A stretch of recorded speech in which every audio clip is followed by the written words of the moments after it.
Yan mga kasabay, tumitilaok na yung labo yung nahuli ko noong October. Yan, ganda ng tilaok. Matagal to siya bago naninilaok mga kasabay. Ngayon ko pa to na na videohan, tumitilaok. Ganda ng boses niya. Maganda rin yung gawing pangati mga kasabay kasi may buo sa dalawa niyang paa. Yung sa may kamao niya may dalawang buo. Ito naman yung round head ko mga kasabay. Subukan ko na rin yung ikate. Maganda namang gawing pangati yung round head mga kasabay. Masipag din manilaok sa gubat. Ito yung isa mga kasabay, matapang na siya. Tumitilaok na. Ayos mga kasabay, may magagamit na naman ako nito. Subukan ko tong gawing pangati. Yan, ganda talaga ng busis niya mga kasabay. At saka mga kasabay, ngayon lang pala ako nakapag video ulit. Kasi ngayon lang ako nakauwi, bago lang. Galing pa akong Dumaguete mga kasabay. Mahigit 1 buwan ako doon. Ito mga kasabay, pag uwi ko, narinig ko na siyang tumilaok.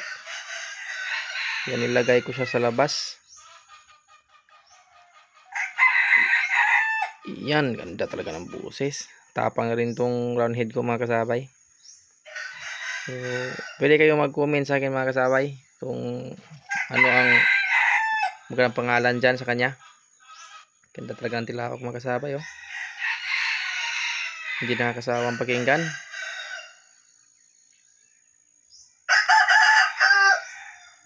Ganda talaga mga kasabay.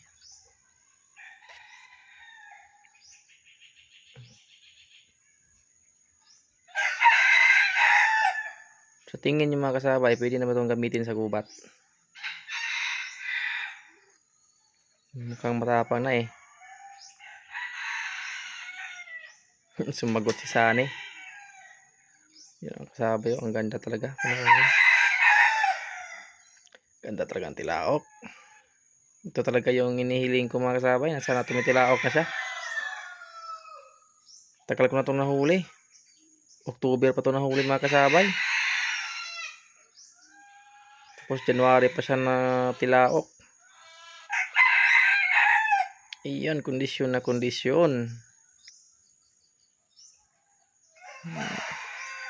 Mga kasabay, yung alimbuyogin ko yung pinapangalan kong pahak, nasira, pumayat. Iwan ko kung bakit. Pag uwi ko gano'n na nangyari. Yan. Ito naman yung good news sa akin, tumitilaok na siya. Tapos yung bad news, nasira si pahak, yung alimbuyogin. Kinamot ko naman siya mga kasabay. So ito mga kasabay, makapapangangapin ako nito. Wala na akong ibang gagawin. Abang-abang lang kayo mga kasabay sa mga video ko.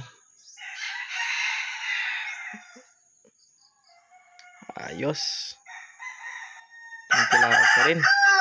Sana mga kasabay, huwag niyong kalimutang mag-subscribe, share, react at hit na rin yung notification bell para ma-update ko kayo sa sunod ko pang mga video. Salamat sa mga subscriber ko mga kasabay. Pasensya na kayo.